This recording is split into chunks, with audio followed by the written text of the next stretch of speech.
uma vez que você já entende Deus como Senhor, você já o reconhece como Senhor, né? Não há o que contestar, né? E em relação à instituição, né, eu creio que você pode até sair, ou pode não estar em uma por algum período de tempo e tal. Isso não significa que você vai ser apagado das lembranças de Deus, por exemplo. Entendeu? Não acredito dessa forma. Alguns acham perigoso, eu até entendo a preocupação, principalmente de pastores, eu compreendo a preocupação deles, porque seria o que estava impresso no senso comum naquela época, seria o quê? O correto é estar aqui, o correto é fazer isso, o correto é congregar, ou seja, ainda que o contexto de congregar é mais extenso, mas é muito além do estar junto, né? Reunir-se, estar perto, né? A gente, igreja, a tradução da palavra igreja não seria uma assembleia? Né? Então, o que acontece numa assembleia? Entendeu? Ali são definidos padrões, eu acredito na assembleia, são definidos o que fazer, o que vamos fazer. Esse rapaz tossindo é o meu segundo cachorro, entendeu? Porque ele come cobertor, né? Esse é o cachorro maior, entendeu? Ele não precisa subir, né? Ele vai subir. Então, acho que e esse conceito de estar junto, esse conceito de assembleia, o que acontecia naquele período, eu acho que era tido como certo, o que era na cabeça, o que havia na cabeça das pessoas era tido como certo. E estar longe daquilo, estar alheio àquilo, acho que a pessoa se autoimpõe a uma punição, vamos dizer assim.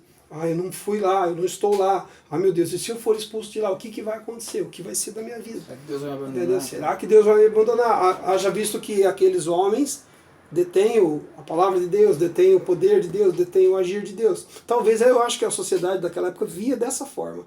Então projetava no líder a sua esperança. E acabava mudando, ele tirava o foco de Deus e colocava o foco na pessoa. E a pessoa começava a se sentir igual Saul, né? Também, né? E eu acho que eu vejo isso para os dias de hoje também, né? Acontece muito da pessoa, facilmente ela tira o foco dela em Deus, por falta de instrução, ou seja lá o que for, e passa a focar na pessoa. E acaba se sentindo segura se aquela determinada pessoa, líder, está lá ou não. Entendeu? Uma vez eu ouvi um amigo meu, pastor, ele disse o seguinte: fui pregar num lugar, né? E tinha um grande pregador famoso que iria lá. E a pessoa chegou, hoje eu vim para ver o fulano de tal, famoso, pregar. Ele, puxa, ele não veio. Não veio, né? Puxa vida. Pensou. Acho que não vou ficar não para casa. Mas por que você não fica para... Porque vai haver um outro pregador no lugar dele, né? Talvez não tão famoso. Por que você não aproveita a viagem? Entendeu? Eu falei... Aquilo é uma historinha breve, assim. Ele contou isso, realmente aconteceu com ele. Era ele o pregador. E ele motivando a pessoa a não perder a viagem. Já que você veio até aqui, fica. Entendeu? Parece que a pessoa resolveu ir embora. Porque o pregador que ela queria ver, o pregador que ela projetava a esperança dela, ou talvez ele teria uma palavra, ele iria ter uma revelação, ou iria soltar alguma frase ali que fosse surtir algum efeito naquela pessoa. Entendeu? Já aquele outro que não é famoso, que não tem nenhum tipo de projeção, talvez não serviria. Eu não duvido que não acontecia isso naquela época, na época de João Batista, enfim, quando a igreja estava se formando. Entendeu? Então eu vejo a questão se me perguntarem hoje, como você, eu vou até eu vou até aprofundar mais a pergunta. Né? Houve épocas que eu diria que estar na instituição seria nocivo. Entendeu? Mas quem sou eu para avisar isso? Não. Significa que não é porque eu não estou ou não quero estar no momento, não significa que ela é ruim. Entendeu? Então eu acho assim, esse ponto eu acho arriscado eu dizer. No contexto de estar ou não, hoje eu não estou em lugar nenhum. Certo? E não me sinto com um pé no inferno, eu não me sinto, digamos assim, excluído, né? Porque os amigos que me conhecem mesmo, eles sabem quem eu sou, eles sabem quem é o Carlos Zé. Entendeu?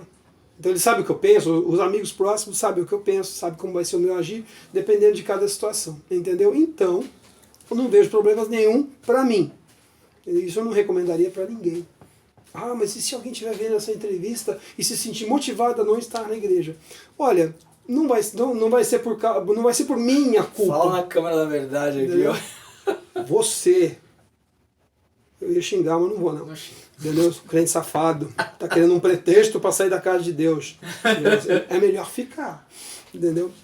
Eu acho assim, não foi por, digamos assim, não foi por culpa de ninguém, entendeu? Se eu disser que o fulano magoou o meu coração, ele me feriu.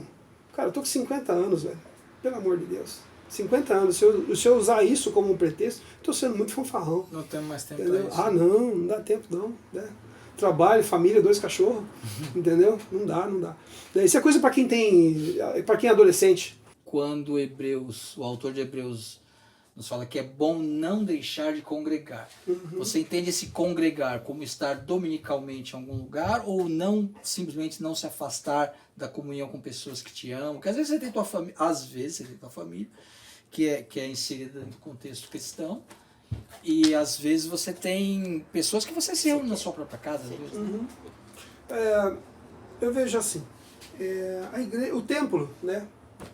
Esse modelo que nós trouxemos para o nosso convívio, não, para os nossos dias, convívio não, esse modelo de templo, não seria correto afirmar que, por exemplo, temos um lugar onde a igreja se reúne ali, uma vez por semana, no domingo, seja lá como for o dia, e ali ela se reúne para cultuar a Deus, adorar, enfim. Ela deixa, a partir do domingo, 9h30 da noite, a igreja fecha a porta, ela deixa de ser igreja? Não, o que fechou foi o templo. O que fechou foi o templo. Casa. As pessoas deixaram de ser igreja porque o templo fechou 9h30 da noite, é necessário, por causa de barulho, enfim, leis. E aquele povo que esteve ali deixou de ser igreja? Não. Aquele povo que não vai naquele templo, mas que se reúne em casa, que está atento à necessidade do seu próximo. Entendeu? Às vezes você vê, por exemplo, você vê até no Facebook, o cara lá passando um perrengue, você já, mano, o que está acontecendo? Isso é ser igreja, no meu entender. Entendeu? A pessoa que de repente liga pra você, cara, eu tô precisando, por exemplo, eu fiquei triste semana passada que um amigo que eu gosto muito, entendeu? Me pediu uma ajuda e eu não tinha pra ajudá-lo. Eu não pude, falei, cara, eu não posso. E me pegou numa semana que eu não tinha, entendeu? Ele resolveu sua coisa, sua parada, conseguiu, enfim e tal. Mas naquela hora que ele me pediu, e eu me senti mal pra caramba, puxa vida, eu não pude. Entendeu? Então, eu não deixei de ser o que eu entendi como igreja, ou membro de uma igreja, eu não deixei de ser igreja, apesar de não estar em uma instituição. Porque os valores ainda permanecem. Entendeu? Aquela preocupação com o seu próximo, a preocupação com quem está doente, com quem não tem comida, com quem está precisando de alguma coisa. Entendeu? Isso são coisas que você, entendendo como membro de uma igreja, comunidade cristã ao todo, entendeu? Você já pensou se entender igreja, você se reportasse apenas às pessoas que você conhece e que congregam com você ali? Que igreja limitada, não? Isso porque ele nem assiste Caio Fábio, hein? Não. Não que eu não goste do Caio Fábio, mas eu acho um saco ele falando, cara. Ele fala devagar, tipo, entendeu? Só se acelerar os vídeos dele pra poder aguentar. Nada contra o Caio Fábio, mas a maneira que ele fala, velho, me dá sono. É o jeito.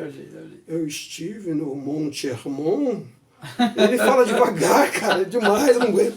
Né? Acho que eu sou um pouquinho acelerado. Enfim, então assim, eu entendo dessa forma a questão de estar em igreja, eu entendo dessa forma que eu estando em casa, me reunindo com minha família, me reunindo com pessoas que eu gosto e amo, os que estão próximos, entendeu? Eu entendo que isso aí é ser igreja também. Ajudar um cara que você nunca viu na vida e que ele nunca vai saber que você ajudou, entendeu? Isso é ser igreja também. E a igreja não precisa ficar sabendo, entendeu? A questão da mão direita, não saber esquerda, o que é não saber o que é, que não saiba a sua mão direita, esquerda, que a direita faz. Que não sabe, eu sou canhoto. Como um bom entendeu? judeu, né? Eu sou canhoto, que droga. Que droga, eu sou canhoto. Eu ia sofrer demais, cara, canhoto, nossa, meu Deus do céu. Enfim, né? Então eu entendo, esse é o entendimento que eu tenho de igreja, a partir do que eu experimentei, a partir do que me ensinaram, a partir do que eu pude testemunhar, entendeu? Então, é isso aí. Isso aí. Muito obrigado, senhor Carlos. É nóis. Tá chique, tem 2 câmeras. Uma pra tá mim. O programa tem que uma pra mim, ele vai editar, uma pra mim, uma pra ele. Então, é isso, gente. A gente está aqui uma tentativa de conversar com pessoas que têm a sua fé, têm suas dificuldades com as instituições, entendendo que a instituição é necessária, mas é um longo caminho a ser trilhado e eu espero que você tenha curtido essa entrevista aí, esse período chamado No Deserto, né? Voz no Deserto. Tem uns nomes legais. No deserto, apesar da areia. No deserto, apesar de João. né? Com João, apesar do deserto. Jesus entrou na água também, não, né? Não. É melhor não, né? Não, melhor não. Eu não estou aqui incentivando ninguém a não congregar. Estou incentivando as pessoas a, congregando ou não, manter uma vida saudável com Deus. Isso que é mais importante do que congregar e não estar, é melhor não ir. Acho que vale lembrar o seguinte, baseado naquilo que você aprendeu de Deus para com você, certo? Então eu acho que aí você é responsável pelo que você faz, pelas suas atitudes.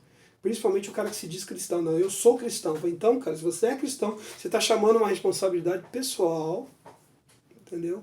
Para com os que te cercam, né? Muito fácil bater no peito e sair para aí fazendo horrores. Tinha um provérbio árabe que falava assim, de que adianta orar pela manhã e viver como um bárbaro o resto do dia. Odair José dizia, não adianta a igreja rezar e fazer tudo errado. É mesmo. O sábio Odair José. Sábio Odair José. Entendeu? E é um roqueirão das boas, hein? Valeu, um abraço.